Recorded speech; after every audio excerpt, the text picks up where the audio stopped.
Hi hello नमस्कार अस्सलाम वालेकुम राम राम सत श्री अकाल और बाबा की दुनिया में आपका हार्दिक स्वागत है। तो बच्चों, जुलूस को आगे बढ़ाते हैं वेक्टर पार्ट 2 जिस पर हम बातचीत करने जा रहे हैं और आपके सामने एक बार फिर से हाजिर हो गए। देखो साहब, आज का पहला धमाल क्वेश्चन जो हमारे पास आने जा रहा है ये देखिए। सर ये लिखा हुआ है, अरे यार क्या फर्क पड़ता है, आप समझो तो सही। हाँ, ऐसा नहीं है कि सॉल्यूशन लिख के समझे।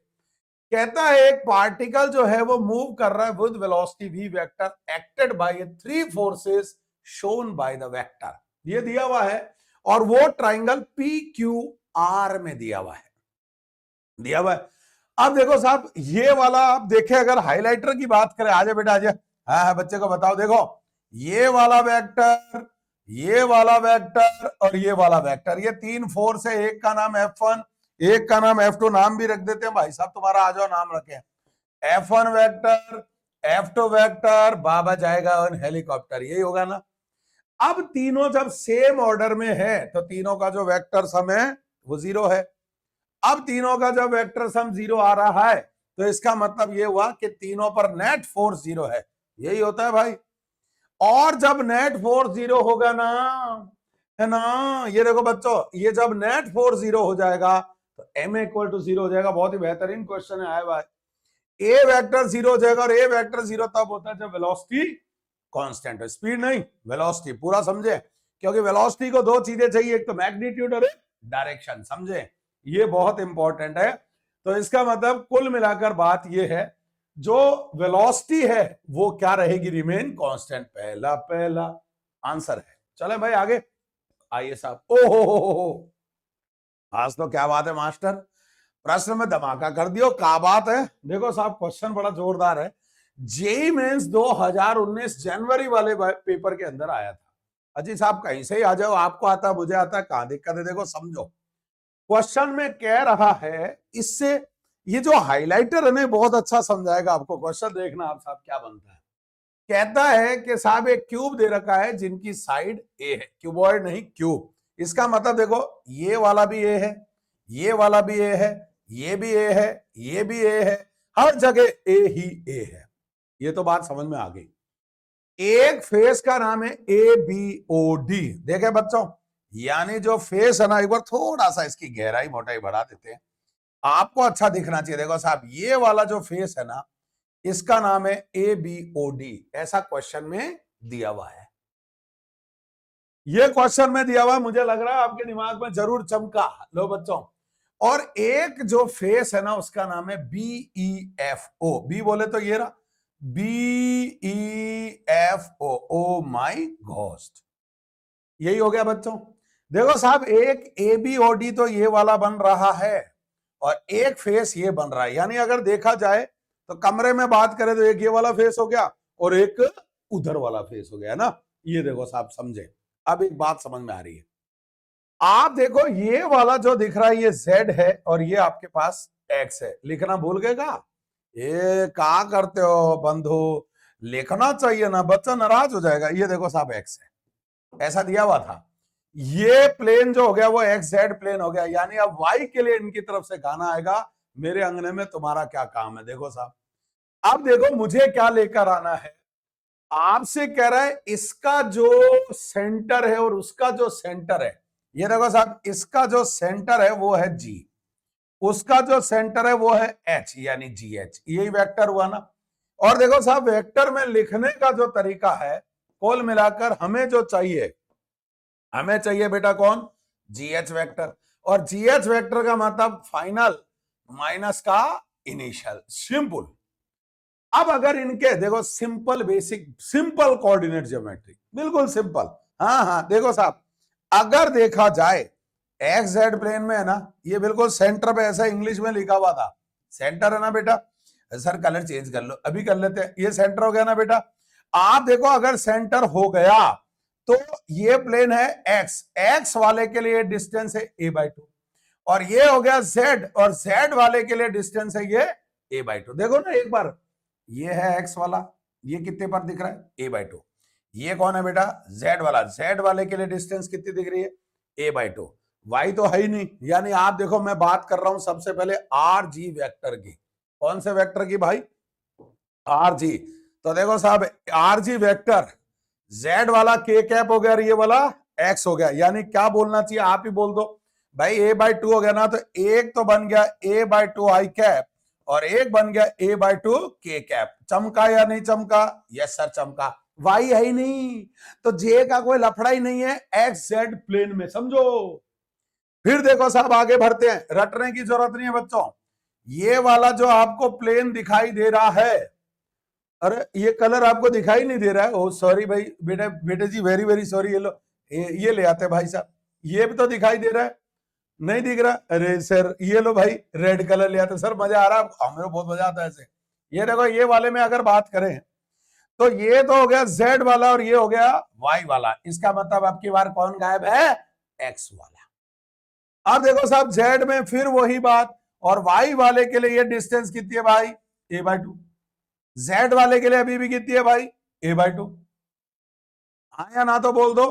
कुल मिलाकर फिर से आ गया, लेकिन अब की बार कौन गायब हो गया? आई कैप वाला नहीं आएगा। तो देखो साहब इसी तरीके से अगर आर एच वेक्टर लाया जाए, जेड है और वाई है, बोले तो a by two j cap plus a by two k cap. भाई साहब ये हो गई आपके पास एंट्री, ये होगी बच्चों एंट्री। अब देखो आपके सामने एंट्री, मुझे लेकर आना है R H minus R G. R H ये रहा, आर जी ये रहा। तो यानी आपको जो जी एच लेकर आना है वो वाला रखोगे तो a by two j cap plus बन गया a by two k cap. Sir writing बहुत सुंदर आ रही है, thank you very much. A by two i cap plus a by two k cap. लो बच्चों आंसर आ गया। के कैप से के कैप तो उड़ गया, डैन डैन, हाँ या ना? और जो बच गया वो बच गया, ए बाई टू को बाहर बुला लो और ये बन गया जे कैप माइनस का आई कैप। दूसरा वाला आंसर है, सेकंड आंसर। क्या जबरदस्त क्वेश्चन है, सब मजा आ गया। यानी कुल मिलाकर देखो, अगर हाइलाइटर से देखा जाए तो आप देखो आपके सामने आए हाय ये वाला प्लेन, हाँ, और ये वाला प्लेन, हाँ, इस वाले में एक्स गायब, इस वाले में वाई गायब, तो उसी के अकॉर्डिंग कोऑर्डिनेट ज्योमेट्री लगा दी गई है। Very simple. आगे बढ़ते हैं। चमका भाई चमका, बहुत ही बड़ा। हो ये क्वेश्चन हमने कल ही किया साहब, बार बार एक ही क्वेश्चन करोगे टाइम खराब होता है। आप चाहें तो हमारा देख ले चैनल, एज इट इज, ये क्वेश्चन कल ही हमने चिपकाया आपके सामने। लो साहब फिर आगे बढ़ते हैं। ये जो टॉर्क वाला है ना, इसका भी एक बार निपटारा कर दे। आ जाओ बच्चों, चलो। Find the torque about the origin when a force of 3j cap, ओहो, और उसका पोजीशन वेक्टर। देखो साहब पोजीशन वेक्टर की बात करें, ये मान लेते हैं साहब, ये आपको आर वेक्टर दे रखा है जिसका नाम है 2k कैप, मैं नहीं प्रश्न कहता है। और आपने जो फोर्स लगाया है about the origin when a force of J cap, अब देखो साहब जो भी हो, आपको जो फोर्स दे रखा है वो दे रखा है 3j कैप। ये न्यूटन में है ना, ये मीटर में है और ये न्यूटन में ऐसा दिया। अब देखो साहब याद करो वो दिन जब भी मेट आर क्रॉस एफ, पहले आर आएगा फिर एफ आएगा। वेक्टर में अपनी मर्जी नहीं चलती है साहब, डॉट प्रोडक्ट में आप ऐसा कर लें कोई फर्क नहीं पड़ता, क्योंकि A dot B is equal to B dot A. पर वेक्टर के अंदर भाई साहब और बहन जी ध्यान देना पड़ेगा, है ना, आर क्रॉस एफ। अब देखो आर बोले तो ये रहा, यानी 2k cap across 3j cap. अब देखो साहब एक बार अगर डिटरमिनेट्स नहीं लगा रहा तो ये भी तो जय जय शिव शंकर बाबा ने फूके मंत्र, ये देखो साहब मंत्र फूक के बताते सुनना।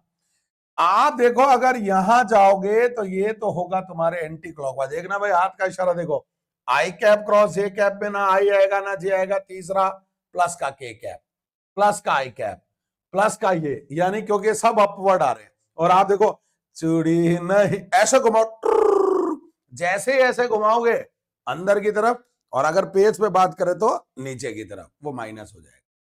यानी कुल मिलाकर फंडा यही है, ACW जो है उसे लेते हैं हम पॉजिटिव, और जो क्लॉकवाइज होता है क्लॉकवाइज को लेते हैं हम नेगेटिव। ये हमारी जनरल प्रैक्टिस है। हाँ हाँ बहुत बढ़िया भाई, राइट हैंड थंब रूल बोल दो या स्क्रू रूल बोल दो साहब। एक स्क्रू का भी रूल होता है पर पेज घूमता नहीं वैसे, पर थोड़ा सा आइडिया दे सकता हूं। देखो आप पेज को यूं करते हो ना तो अंदर की तरफ जाता है, और यूं करते हो एंटी क्लॉकवाइज तो खुलता जाता है। देख लो आप चाहे तो आप हाथ से प्रैक्टिस कर सकते हैं। अब के ऑफ ये भाई ये तो हो गया 6 के क्रॉस जे, उल्टा घूमेगा माइनस आएगा, यानी माइनस का आई कैप। तो इसका आंसर आ रहा है ये के और आई था या जे? के और जे, बिल्कुल ठीक है यार। ये क्या लिखता है यार भाई साहब, के और जे अगर भिड़ेगा तो यहां पर क्या आएगा भैया? ओ माय घोस्ट, के और जे की भिड़ंत में माइनस का 6 आई कैप। मिस्टेक में खराबी है जिसे सही कर लिया जाए। माइनस का 6 आई कैप द करेक्ट आंसर। ये बन गया साहब आपके पास। नहीं तो अगर वो वाले ऑप्शन होते तो इनमें से कोई नहीं होता। हाँ, ये भी ध्यान दे। तो बेटा देखो, के और जे की अगर भिड़ंत होगी तो भाई साहब तीसरा आएगा जिसका नाम आई है, क्योंकि वो परपेंडिकुलर टू द प्लेन होता है। ध्यान देंगे। आगे बढ़ते हैं बच्चों, आ जाओ। बहुत ही बढ़िया भाई साहब, ये क्वेश्चन इतना बढ़िया है कि बच्चे को रटा हुआ है, और रटा रहना भी चाहिए। देखो सिंपल बात, इसको है ना ऐसा बोलते हैं, देखो बोलने का एक तरीका बार बार बोला जाता है क्या? If there are two forces जिनका मैग्नीट्यूड सेम है, न्यूमेरिकल वैल्यू सेम, अगर उनका रिजल्टेंट का मैग्नीट्यूड निकालें और वो आइदर के बराबर आ जाए, या तो इधर या उधर, मतलब आइदर का मतलब या तो पहले वाला या दूसरे वाला, यही तो स्टोरी है।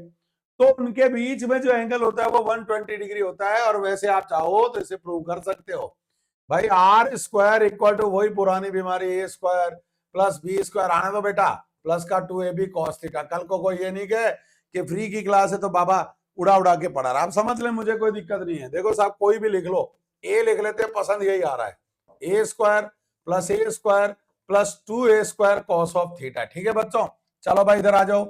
ये 2 है, ये 1 है, ये माइनस का ए स्क्वायर है। तुम नीचे आ जाओ, 2a स्क्वायर है equal to cos of theta. चल हट चल हट। तो कॉस थीटा जो बनने जा रहा है वो माइनस का हाफ, और ऐसा तब आता है जब 120 डिग्री होता है। ऐसा कब आता है? जब 120 डिग्री होता है। तो यहां तक मुझे लगता है किसी भी बच्चे को कोई भी दिक्कत नहीं होगी। हाँ या ना तो बोल दें। बहुत बढ़िया। क्या जुलूस को आगे बढ़ाया जाए?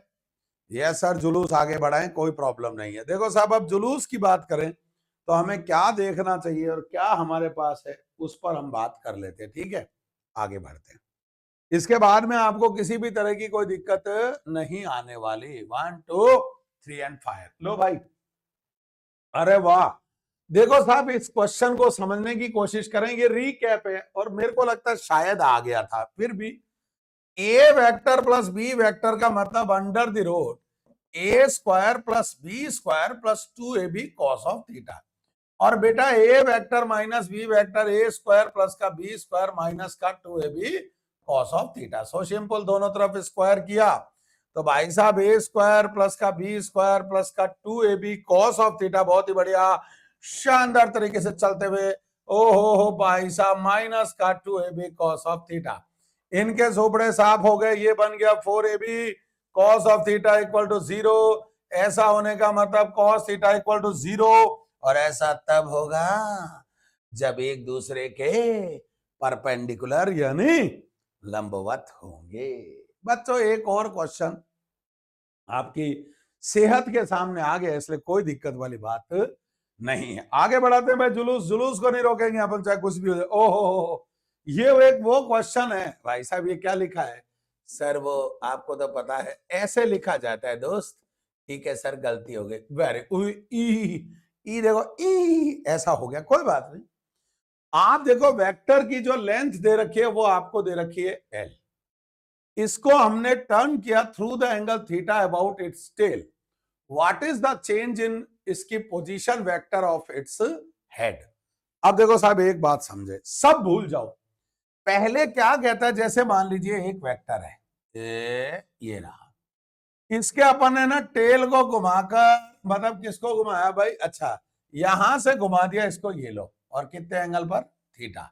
मैं नहीं, क्वेश्चन कहता है। अब देखो, इसका नाम लिख सकते हो एल वेक्टर, इसका नाम लिख सकते हो L2, और ये हो गया L डैश। अब एक बात को समझे, पहले देखो ये बात समझनी जरूरी है। अगर डिस्प्लेसमेंट लाना हो, क्या लाना हो?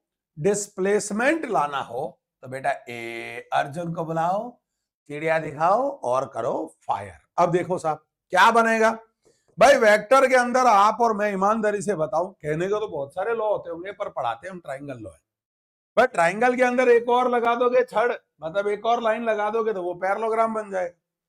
खूब सारी लगा दोगे तो पॉलीगन बन जाएगा, बहुभुज। हाँ हाँ, खूब सारी बहु वाली भुज है यार, ये हिंदी वालों के लिए। अब देखो साहब, ये ट्राइंगल बन गया, ट्राइंगल के अंदर उसे पकड़ो, बोले तो उन दो को पकड़ो जिनका ऑर्डर सेम, ऑर्डर ऑर्डर, ये देखो साहब, इसका हेड इसकी टेल सेम ऑर्डर, और जो अपोजिट ऑर्डर में होगा वो देगा आपको रिजल्टेंट। जो अपोजिट ऑर्डर में होगा, तो देखो साहब क्या बनने जा रहा है वो भी देखें। इधर से बन रहा है L1 डैश, मतलब L1 वेक्टर प्लस का L dash vector equal to L2 vector. इधर से क्या बनेगा देखो, L dash vector equal to L2 vector minus का L1 वेक्टर, यही बनेगा बच्चों, यही बनना है। अब देखो साहब, जब दो जनों का मैग्नीट्यूड सेम होता है, याद करना हमने कल भी बात की थी, उस कंडीशन में जब डिफरेंस का मैग्नीट्यूड लेकर आओगे तो वो बनेगा 2L sine of theta by 2। Oh my दोस्त, यानी सेकंड आंसर बेहद आसान। कुल मिलाकर डायग्राम बनाने की प्रैक्टिस करनी ही चाहिए। हाँ, क्योंकि अगर आपने डायग्राम सही बनाया तो क्वेश्चन का आंसर हमेशा सही आएगा। इसमें कोई किंतु है ना कोई परंतु है, ये आप समझे। बच्चा समझा करो, इसे समझना बहुत ही जरूरी है। कहो तो आप जुलूस को आगे बढ़ा लें, सर आप तो घबराओ मत, अच्छा पढ़ा रहे हो, ऐसे ही पढ़ाते रहोगे बहुत आगे जाओगे। ठीक है बच्चों, लो भाई, फिर वही आ गया, देखो दो वेक्टर हैं इक्वल मैग्नीट्यूड। अब इसको आप फोर्स बोल लो, आप इसको ए बोल लो, आप इसको बी बोल लो, लेकिन बोलना वेक्टर है।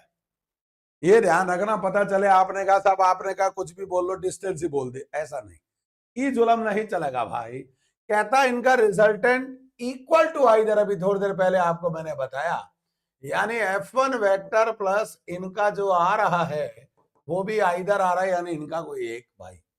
तो उनके बीच में एंगल कितना होना चाहिए भाई, 120 डिग्री, बात खत्म, सीधी बात, नो बकवास। इसका एक तरीका और भी है, देखो सेम मैग्नीट्यूड जब होता है ना तो बेटा उसका अपन जो लिखते हैं वो लिखते हैं 2f cos थीटा बाई 2, और ये आपको दे रखा है f के बराबर। तो आप देखो cos theta by 2 is equal to आने जा रहा है हाफ, यानी cos ऑफ 60। अब दोनों जगह देखो क्या होगा, खरकच खरकच, इनवर्स लेके, तो थीटा इक्वल टू या तो 120 डिग्री लिख दो या फिर 2 पाई बाई 3, बट इधर लिखा जाएगा रेडियन। व्हाट आर राइटिंग, समझने की कोशिश करें बच्चों, क्योंकि समझोगे तो आगे बढ़ोगे, नहीं समझोगे तो भी आप आगे बढ़ोगे। रिफ्लेक्शन तो अच्छी अच्छी चीजों का आता है, बड़ा अच्छा लगता है यार, है या नहीं है? चलो बच्चों आगे बढ़े, बहुत ही बढ़िया। तो जुलूस को आगे बढ़ाते हुए धांसू, चल ओ हो, देखो एक बात बताऊं आपको, वेक्टर में रिजल्टेंट लाने का फार्मूला होता है सम में। वह रिजल्टेंट बोलता है तो हम सम ही लेते हैं, अनटिल अनलेस जब तक वो डिफाइन कुछ और ना करे। ये भी समझने की एक बात है बाय डिफॉल्ट।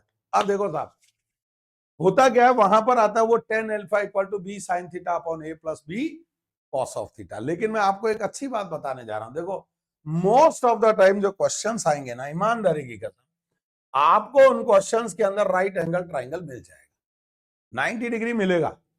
90 डिग्री मिलते जिंदगी आसान हो जाएगी। देखो इसने भी ऐसा ही किया है, आर की जो वैल्यू दे रखी है ना वो आपको दे रखी है, उधर लिख लेते हैं साहब, बी बाय रूट 2, ऐसा क्वेश्चन में गिवन है। आर जो दे रखा है वो दे रखा है बी बाय रूट 2। अब देखो साहब, ए और आर में रिलेशन नहीं है तो यार आप पंगा क्यों लेते हो, जो दिया हो वही जाना चाहिए ना।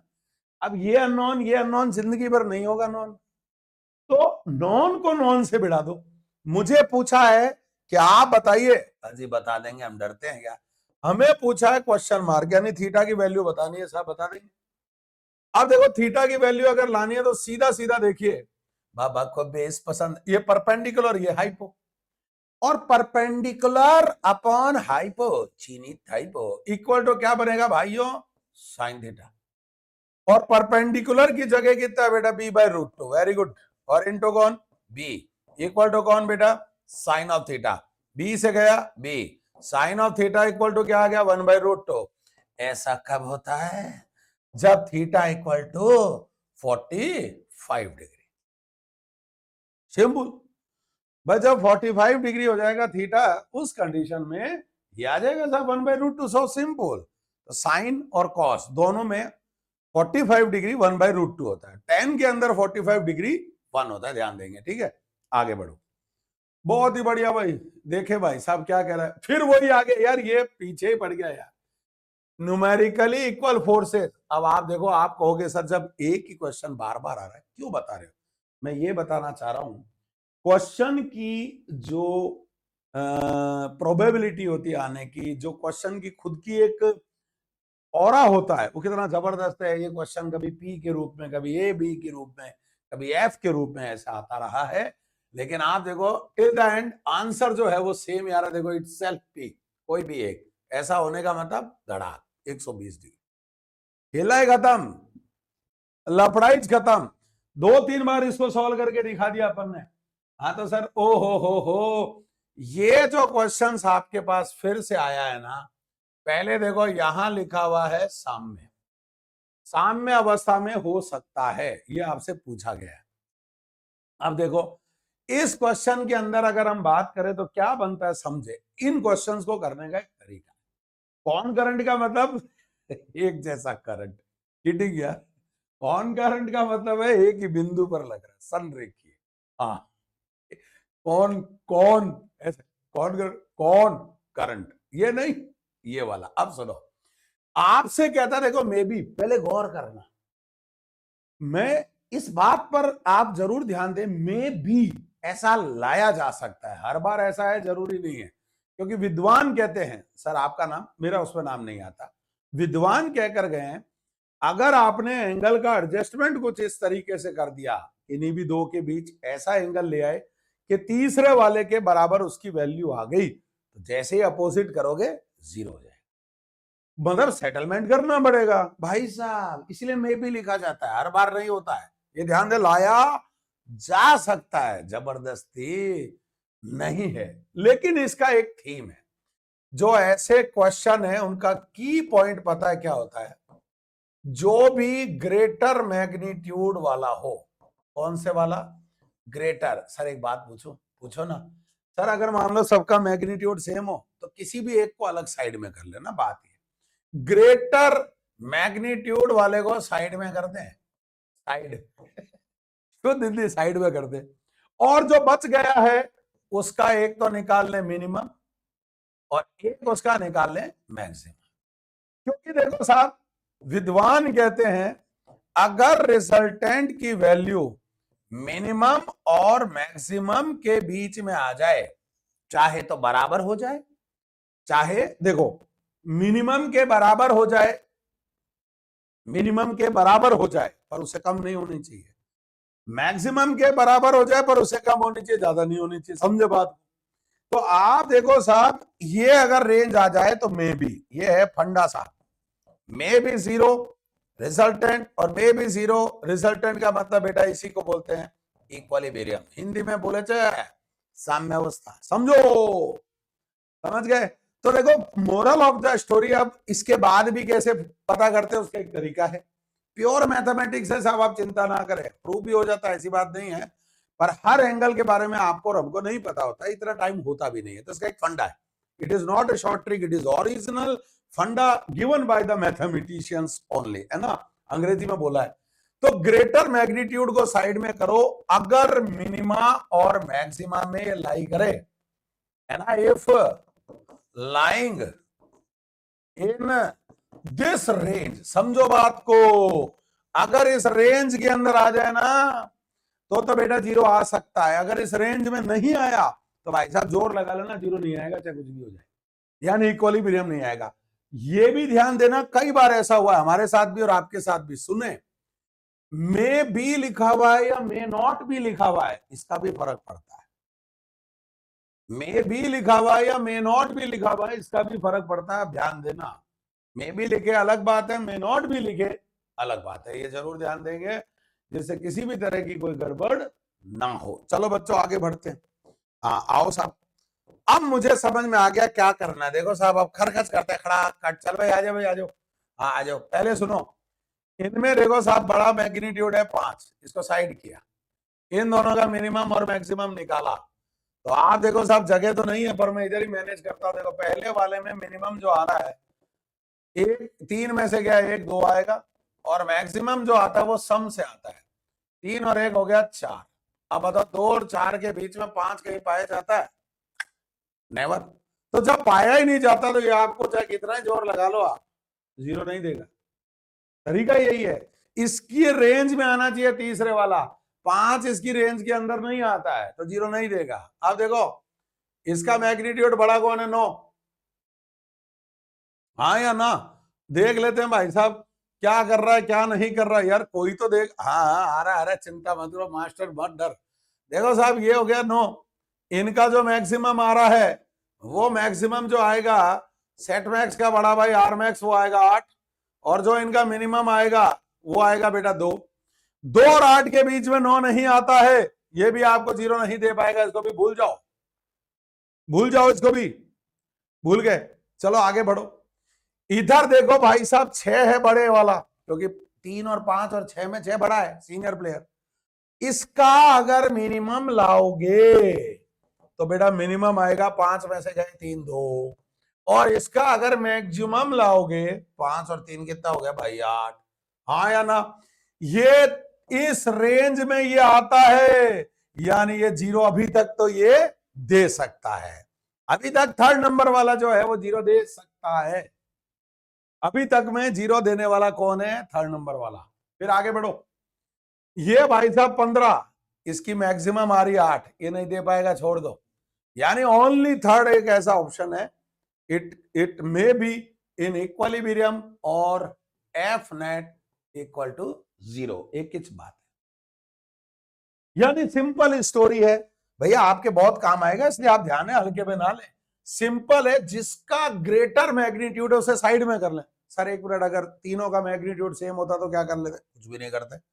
अगर तीनों का मैग्नीट्यूड भी सेम होता ना भाई साहब, कलर ऐसा लाओ जो बच्चे को अच्छा लगे। देखो तीनों का मैग्नीट्यूड अगर सेम होता, देखना साहब, जैसे मान लो F1 दे दिया 10, कोई बात नहीं, F2 भी दे दिया 10, कोई बात नहीं, F3 भी दे दिया 10, बस।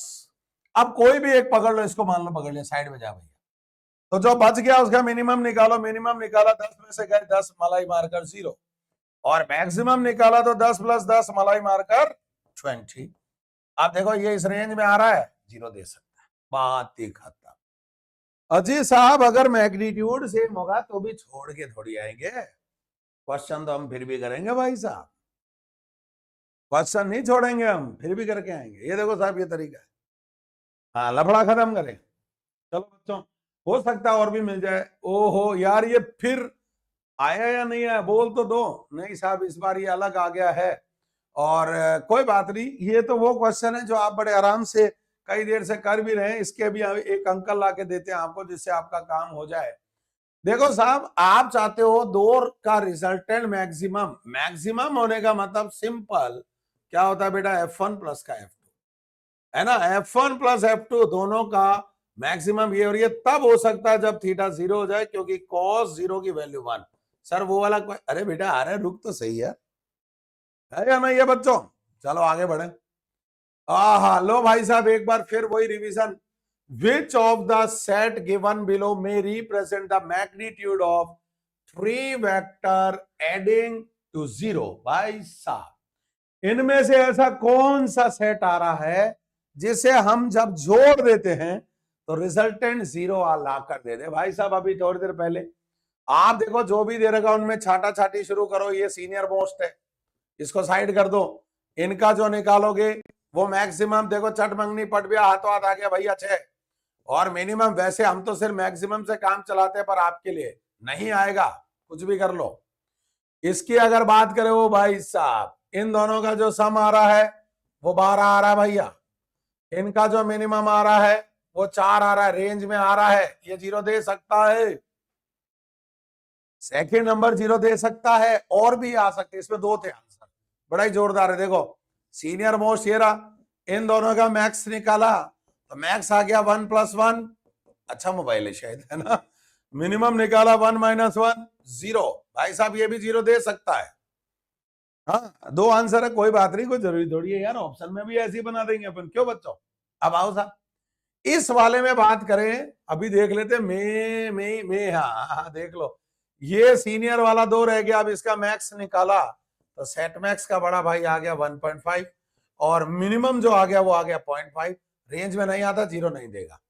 तो पहले वाला और चौथे वाला 0 नहीं दे पा रहा है, लेकिन दूसरा और तीसरा 0 दे रहा है। तो करेक्ट आंसर जो है ये 2,3 है। जो करेक्ट आंसर है वो 2,3 आ रहा है। इसमें अब हमें कोई भी दिक्कत नहीं है। चलो भाई आगे बढ़े। अजी ये आएगा, ओहो हो यार ये क्या है, ये लिखा क्यों नहीं जा रहा है ना भाई। कौन सा कह रहा है संख्या को शून्य परिमाण दे सकता है हिंदी में। इंग्लिश में आओ, minimum number of vector of equal magnitude. देखो साहब एक खास बात, ऐसे समझो, अगर एक अकेला फोर्स लगता ना तो ये 0 दे ही नहीं सकता, अकेला फोर्स।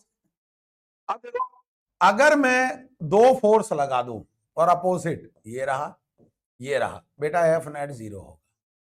3 लगाना चाहते हो तो देखो साहब एफ एफ एफ सब अगर 120 डिग्री पर लग जाएं, 120 डिग्री पर अगर ये लग जाए तो भाई साहब आपको एफ नेट 0 मिलेगा। इसका नाम वेक्टर सिमेट्रिसिटी भी होता है। आप जब हमारे साथ जुड़ेंगे तो आपको यह भी पता लगेगा क्या क्या नाम हमने दे रखे। वेक्टर सिमेट्रिसिटी समझने की कोशिश करेंगे। तो आप देखो, मिनिमम नंबर जो मुझे चाहिए वो 2 चाहिए भाई साहब, हैप्पी बर्थडे टू यू। बाकी तो जजमान की श्रद्धा अनुसार, पर एक अकेला आपको 0 नहीं दे पाएगा। आगे बढ़ो, क्या कहता है, what is the maximum number of components into विच। बच्चा देखते टिक लगा देता है, टड़क, चल हट। बच्चा कहता है सर ये क्या बात हुई यार, हमने तो यही पढ़ा है। अजी पढ़ा तो सही है आपने, पर आप देखो उसमें बोला जाता है रेक्टेंगुलर कंपोनेंट सिस्टम। कभी भी पढ़ के देख लेना, अगर रेक्टेंगुलर कंपोनेंट सिस्टम होता तो म्यूचुअली परपेंडिकुलर एक्स वाई और जेड वो 3 होते हैं, परस्पर एक दूसरे के लंबवत ये 3 होते हैं। वैसे तो आप देखो एंगल छोटे छोटे छोटे छोटे करके कितनी भी स्प्लिटिंग करो क्या फर्क पड़ता है, यानी इसका आंसर इनफाइनाइट होगा। समझे, म्यूचुअली परपेंडिकुलर देता तो भैया 3 ही होते ज्यादा से ज्यादा, रेक्टेंगुलर कंपोनेंट बोला जाता है। इसको हम गौर नहीं करते, इसी को अपन बोलते हैं वो एक्स, ये वाई और ये जेड। समझ लो मेरे भाई, इसी को हम बोलते हैं एक्स वाई और जेड। आगे बढ़ते हैं साहब, आइए, बहुत ही बढ़िया। The resultant of vectors p and q is r. ओ भाई साहब, if q is double then the new resultant vector is perpendicular to p। ये देखो साहब ये क्वेश्चन में दिया, पहले समझे उसके बाद आगे बढ़ेंगे। क्या कह रहा है देखो, मुझे नहीं पता क्या है, तो मैं एक चीज बनाता हूं। देखो साहब, p vector, q vector, r vector. बच्चों बचपन से प्रैक्टिस यही है, क्योंकि जब कुछ पता ही नहीं है तो आप यही लिखोगे और ये होगा p वेक्टर प्लस का q वेक्टर। समझो, और इसका जो रिजल्टेंट का फॉर्मूला है आर स्क्वायर। अच्छा क्वेश्चन है, P square plus Q square plus 2pq cos of theta. अब देखो साहब ये हो गया, हमें क्वेश्चन में पूछा आर की वैल्यू, देखो आर पूछा है। अब आर कैसे लाऊं, ना पी पता ना क्यू पता ना ये पता, जब इतना मामला लापता तो नहीं आएगा पता। अब इसके लिए अगले ने कहा कि जो क्यू है ना उसको मैंने डबल कर दिया, क्यू को डबल किया तो नया रिजल्टेंट जो है वो पी के लंबा हो गया, परपेंडिकुलर हो गया। देखो साहब, यानी आप देखो ये तो हो गया पी वेक्टर, समझना बेटा, ये हो गया मेरे पास नया रिजल्टेंट आर डैश वेक्टर, और अब ये हो गया क्यू, और क्यू क्या हो गया बेटा 2q। समझो, लेकिन एंगल के साथ कोई छेड़खानी नहीं किया। बच्चा क्या गलती करता, बच्चे की गलती नहीं समझोगे तो कैसे मजा आएगा। देखो बच्चा ये एंगल ले आता है, अरे रुको, वेक्टर को है ना सिंपल मैथमेटिक्स से नहीं कर सकते आप। समझो, वेक्टर के अंदर जो एंगल लेते हैं, पूंछ से पूंछ मिला, मतलब टेल टेल के बीच और हेड हेड के बीच लेते हैं बेटा। ये तो हेड है, ये टेल है, ये एंगल तो आएगा ट्रिग्नोमेट्री से।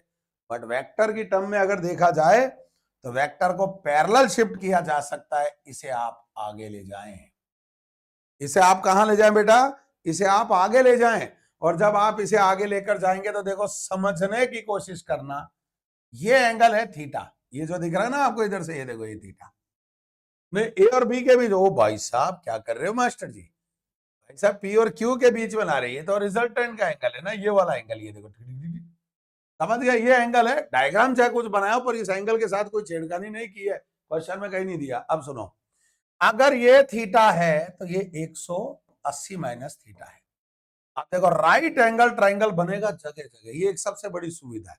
लाने के तो हम उससे भी ला सकते हैं, tan alpha equal to B sine theta upon जो भी है फलाना दिख रहा है A plus B cos theta है ना, पर इससे ले आते देखो कितना आसान, कॉस एंगल कितना 180 माइनस थीटा, बहुत बढ़िया। P by two cube base upon hypo.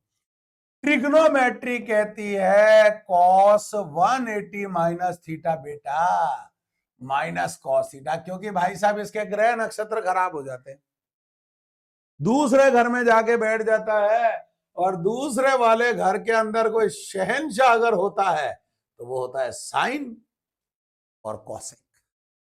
दूसरे घर में भाई साहब इसका घर बिगड़ जाता है, इसके कुंडली बिगड़ जाती है, ये ग्रह नक्षत्र है ये, हाँ या ना।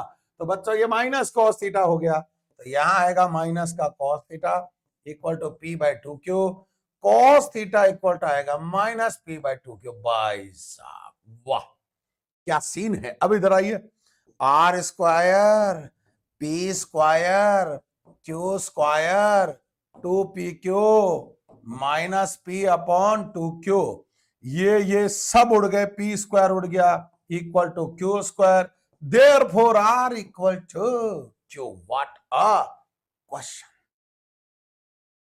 जबरदस्त क्वेश्चन है, सब कोई दिक्कत वाली बात ही नहीं। आप देखो ना कितना आसान सा क्वेश्चन है, लेकिन क्वेश्चन की थीम है। ये डायग्राम बनाया क्योंकि मुझे पता ही नहीं था भाई, मुझे पता ही नहीं 90, ये तो बाद में अगले ने मेरे को सूचना दी, सर इधर आइए, मुझे बुलाया और फिर बताया, फिर मैंने लिख दिया।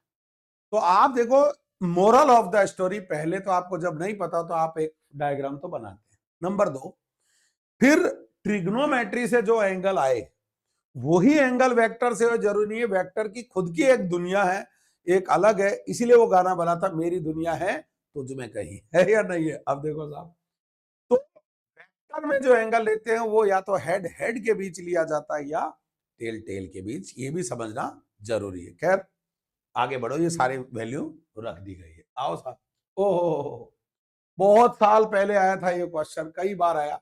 दो फोर्स न्यूमेरिकली इक्वल है 10 डायन, अरे मतलब डाइन यार, वैसे 1 न्यूटन होता है 10 टू द पावर 5 डायन, आया ना, ये रहा।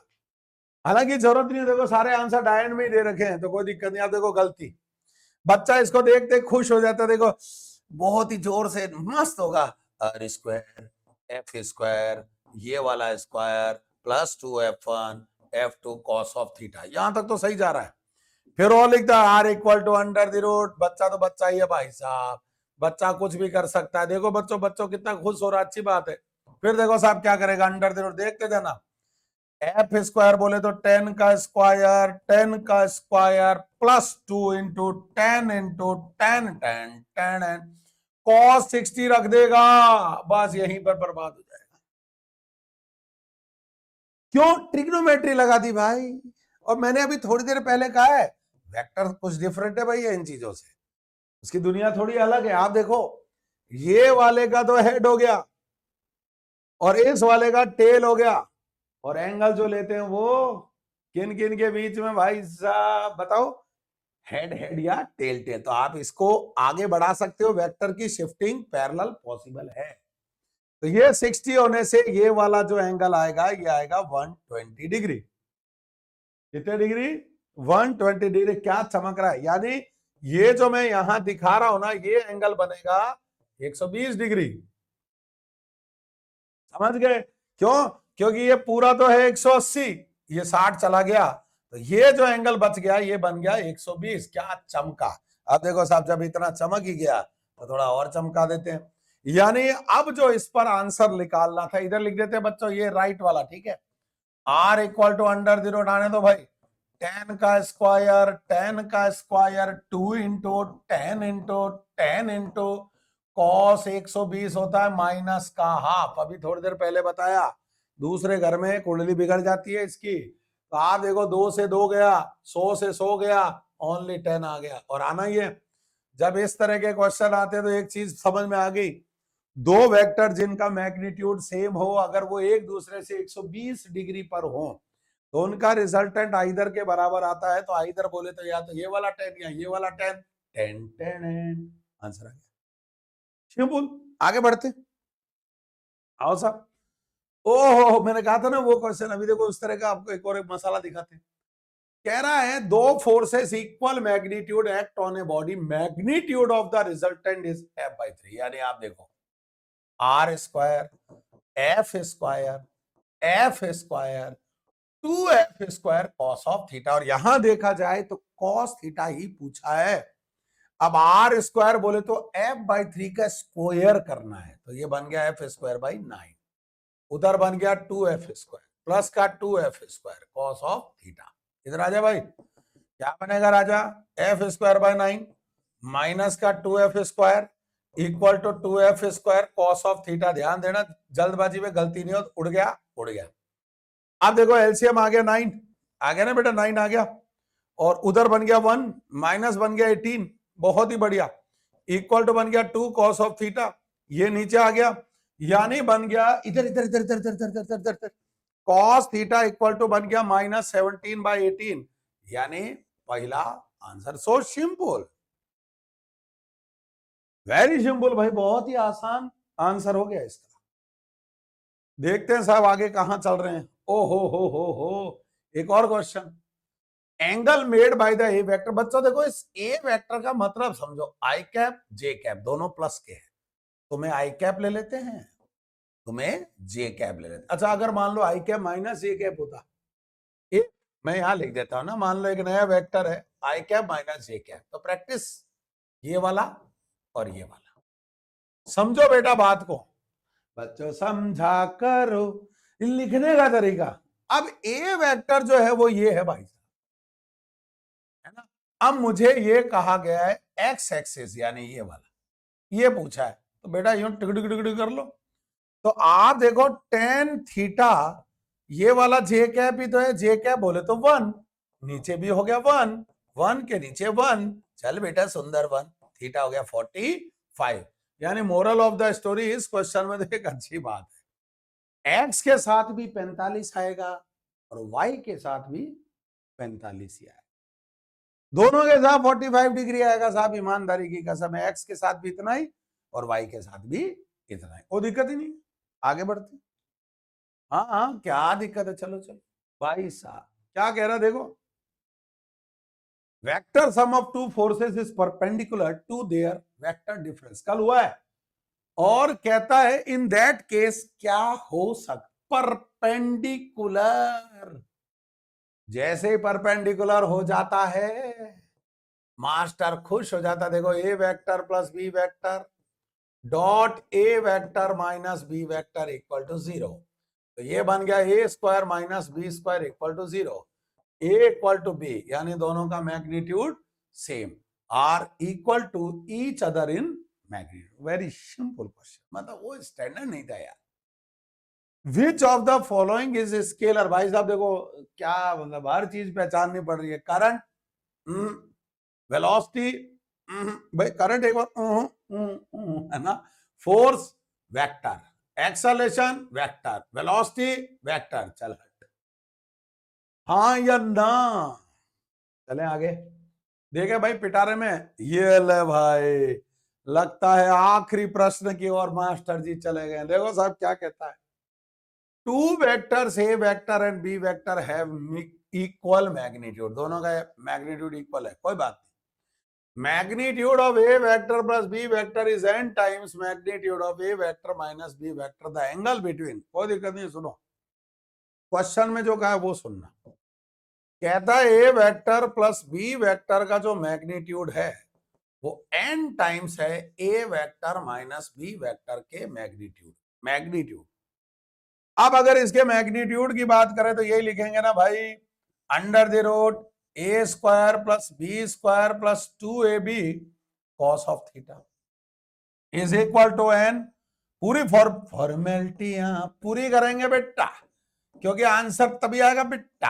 आप देखो साहब माइनस का 2ab cos थीटा, दोनों तरफ अगर स्क्वायर करोगे तो गलती मत करना, ये कहीं ऐसा ना हो गंगाराम कवारा रह जाए। सभी पात्र काल्पनिक है, जिसका जीवित अमृत से कोई लेन देन नहीं। डिस्क्लेमर। हाँ भाई, पता चले कोई मानहानि का दावा कर दे साहब, समझो। जैसे स्क्वायर किया तो इनका तो खरखच हो गया square, a square plus B square plus 2ab cos of theta. इधर बन गया n square, a square plus B square minus का 2ab cos थीटा। सर इतना क्यों कर रहे, अभी रोक तो जाए यार। क्वेश्चन में कह रहा है दोनों का जो मैग्नीट्यूड है वो सेम है। दोनों का मैग्नीट्यूड अगर सेम है तो भाई साहब मुझे देखो क्या क्या दिखाई दे रहा है, ये सब सेम होता है। इसको मैं 2a square cos of theta लिख सकता हूं भाई। उधर भी चलो 2a square minus 2a square cos of theta लिख सकता हूं भाई। अब देखो साहब इससे फायदा क्या हुआ, फायदा हुआ तगड़क, मतलब 2a स्क्वायर बाहर आके चला गया, ये ध्यान देना बेटा, पता चले कोई नई मैथमेटिक्स लगा दी। अब ये क्या बनेगा, इधर बन जाएगा 1 plus cos theta equal to N square, multiply कर दिया ना, माइनस का N square cos of theta. Clear ना। अब देखो साहब क्या बन रहा है, ये इधर आ गया, ये इधर आ गया, ठीक है, इधर उधर चले जाते हैं, तो इनको लेके इधर चलते हैं। N square plus 1 cos of theta is equal to, वो उधर आएगा तो एन स्क्वायर माइनस का 1। लो भैया आंसर ही दिख गया, कौन सा है ओ बेटा जी, ये वाला थर्ड नंबर आंसर भाई साहब। थर्ड नंबर आंसर आपकी आंखों के सामने तैर रहा है, ऐसे तैर रहा है थर्ड नंबर आंसर। देखो साहब कितना आसान सा मामला है। तो मुझे लगता है इस सेशन में भी आप लोगों ने बहुत ही अच्छा झंडा गाड़ा, मजा आया आपको, और मैंने सारी चीजें आपको बता दी है जिससे आपको किसी भी तरह का कोई भी दिक्कत ना आए। आए हाय। तो बच्चों इस तरीके से अगर हम तैयारी करते रहें तो आपको किसी भी तरह की कोई दिक्कत नहीं आ सकती है, क्योंकि मुझे लग रहा है सीधा थैंक यू की तरफ ही जाए। बिल्कुल थैंक यू हो गया, अब इसके आगे कुछ नहीं मिलेगा। तो आप देखो कितना अच्छा सेशन है, आपको इस सेशन से प्रैक्टिस करने को मिली, और अधिक जानकारी के लिए डिस्क्रिप्शन में आपको सारे लिंक मिलते रहेंगे। तो आप इसी तरीके से लगे रहें और प्रैक्टिस करते रहें, और अगर आप चाहते हैं कुछ लॉजिक वगैरह और भी तैयार होना तो आप ज्वाइन कर सकते हैं ऑफलाइन सेंटर जयपुर के अंदर। बड़ा ही आसान तरीके से चल रही है क्लासेस, और बढ़िया कोर्स हो रहे हैं जिसमें ऑफलाइन के साथ साथ ऑनलाइन का भी एक अलग सपोर्ट मिल रहा है। और जो बंधु बहुत ही दूर है नेपाल और नहीं आ सकते, वो ऑनलाइन भी ज्वाइन कर सकते हैं। तो मिलते हैं ब्रेक के बाद, तब तक के लिए नमस्कार, खुदा हाफिज, अपना ध्यान रखें, और जो आपका ध्यान रखता है उनका बहुत ज्यादा ध्यान रखें। खुदा हाफिज, bye bye, love you, tata, take care.